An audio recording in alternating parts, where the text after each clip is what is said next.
Une grande part de nos difficultés vient de ce que nous imaginons Dieu à partir des êtres humains avec lesquels nous avons eu nos premières relations.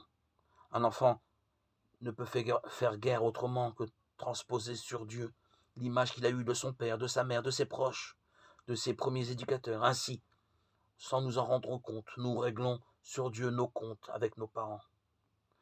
Tu es mon fils bien-aimé, Marc, chapitre 1, verset 11. Ces paroles, Jésus les a perçues comme la vérité profonde de son être.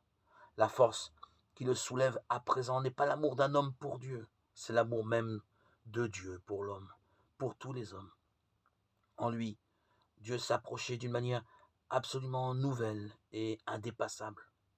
Telle est la bonne nouvelle qu'il a pour mission d'annoncer. Malheureusement, nous projetons presque toujours sur ce mot père ce que nous connaissons de notre père ou de notre mère.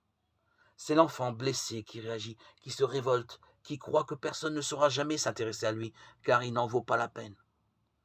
Il ne parvient pas à imaginer ce que peut être une relation libre, vivante, chaleureuse, réelle, avec un père ou une mère. Il s'installe dans l'idée que ce monde qui lui est totalement étranger ne peut exister, et il ferme la porte au don. Pour certains, l'amour est dangereux.